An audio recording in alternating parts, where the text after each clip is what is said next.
Our beginning, just like the roots of a tree, is what gives us our foundation. It is what we build ourselves off of, our version 1.0 or our point insertion. From that point on, we are to weather the world for the rest of our journey. We grow and we change because our journey is cruel and because our journey is unforgiving. The journey of life is tough, and only those who have enough roots to make it through can see the end of the road. Team Fortress 2 Classic is no different. It had a great start, a lot of potential, and a strong player base to follow it up. But just like everyone else, the journey of life was not easy on this mod. Though it's still here, and it's still kicking, despite all odds, only a tree with strong roots can withstand a storm. Those which don't, collapse.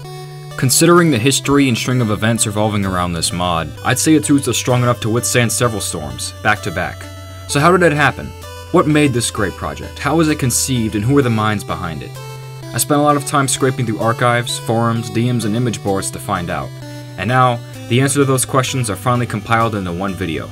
This is Team Fortress 2 Classic, Beginnings.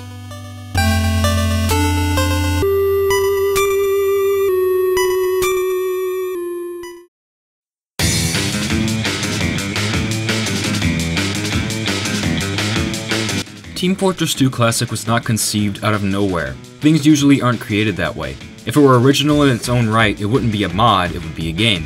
No, Team Fortress 2 Classic drew inspiration from the shooters that came before it. You know, games that adults who like TF2 probably played back in their day. I'm talking Quake, and I'm talking Unreal Tournament. Quake and Unreal Tournament are mostly remembered for their extremely popular, and might I say incredibly enjoyable deathmatch game modes. When it comes to something as popular as Quake and Unreal, doing what the successful guys did is a no-brainer. Those two games served their purpose best for deathmatch, and when it came to developing their own deathmatch, the mod makers took what they liked from those two shooters and changed them with their own twist. There's not an awful lot to say about Team Fortress 2 Classic's influences because a notable amount of work on the mod has been original. Like, a surprisingly large amount.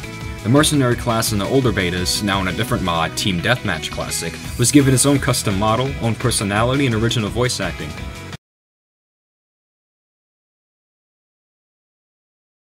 You know, I've been on your server a few times, and let me tell you, I don't think I've seen a server so full of disgusting, sexist, racist bronies in a long time.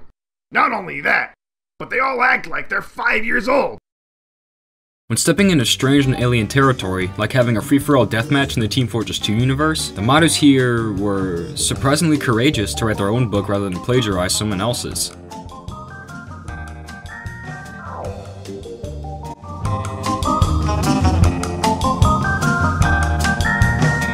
On January 9th, 2015, Team Fortress 2 Classic was first posted up for download on the Facepunch forums. It was uploaded by modder UserNotFound, who is a recurring character on these forums. For the sake of simplicity, we'll just call him 404. 404 started the thread with a question. Have you ever felt uncertain about the direction TF2 is heading in? Or perhaps been disappointed that Valve hasn't given this game the attention it deserves? Never fret, your worries have been assuaged. Assuaged? Whatever. Our team has begun work on a community-driven edition of Team Fortress 2. He then goes about to explain where TF2 Classic came from. As it turns out, a copy of Team Fortress 2 straight from the orange box was leaked some time ago by a modder named...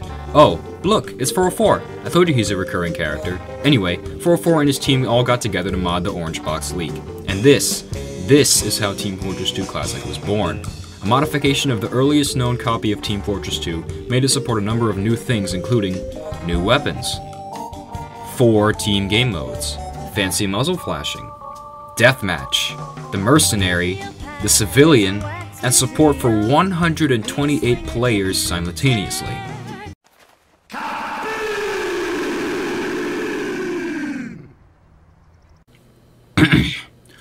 But let us not forget the most important change from base TF2 in this update.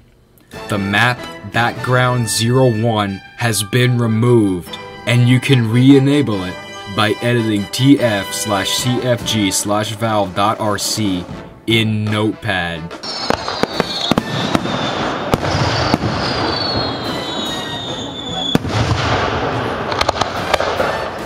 As far as mods go, this initial release of TF2C was received pretty well.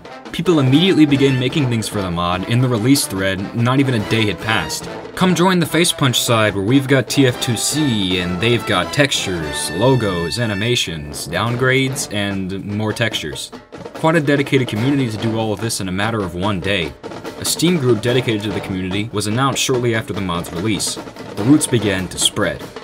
On April 1st, 2015, another thread for TF2C was created on the Facepunch forums. No particular update accompanied it, just a patch and another thread to discuss the mod. No particular update accompanied it. No particular update, no particular update, no particular update, no particular update, no particular update, no particular update, no particular update, no particular update, no particular update, no particular update. Around this time, most likely sometime earlier, the team had grown expansively. Big names in the TF2 modding community had joined up.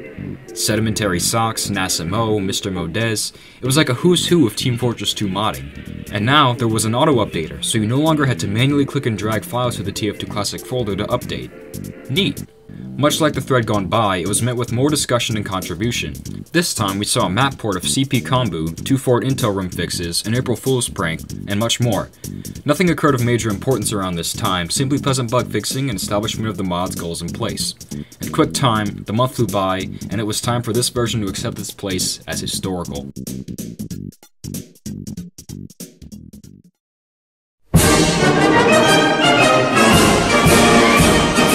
Beta 1 is the first major update to hit TF2C since release. In this update, there was a heavy expansion of the deathmatch game mode. More guns, more maps, and bug fixing galore. Not only were there changes to deathmatch, but we also saw the expansion of 4-team. Now, you could play 4 teams on control points, and also play capture the flag with 4 flags. It was received as very fun and very good. Right about here, I would have gone over the patch notes and discussed more in depth about what changed, but it doesn't seem like there are any. The time between Beta 1 and the next update was not all fun and games, however. It was mostly spent being plagued by a glitch with sprays. Tyler McViker, more commonly known as Valve News Network, made a video covering the situation. Okay, for those who remember, there was a large Source Engine exploit that was found within the majority of multiplayer games on Steam regarding sprays and how people were able to infect computers using those sprays and the sounds that could be attached to the sprays themselves. Now, the exploit did break Team Fortress 2 Classic, but it got fixed through a new branch of the Source 2013 engine called beta_test. However, after the fix, there was a problem. While the exploit was fixed, a glitch was discovered by the devs with servers. No servers could be found on the server browser due to the Steam Master Server rejecting all servers for the beta_test branch of Source 2013. Obviously, this is a huge issue, as anybody that has Team Fortress 2 Classic won't be able to find any servers to play on, and because of this, TF2C is unavailable for download. So for the time being, the game is effectively dead. Other than this event, not much happened on Team Fortress 2 Classic during this time. They started a Tumblr with a Q&A, I guess. It was a quiet era for the most part, which makes my job easier because that's less to write about. Though, I have reason to believe that somewhere around or after the making of Tyler's video on this topic, a particularly influential figure started to catch interest in the mod. Everyone in the community has had some encounter with him one way or another, I'd bet. Be it a good encounter, or a bad one. This figure has had such an impact on the community and the mod itself that I'd say he deserves his own video.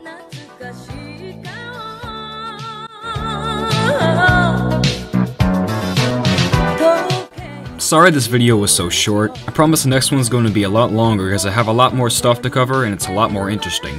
Consider this video to be a prequel to that one. We'll see you next time. Cheers.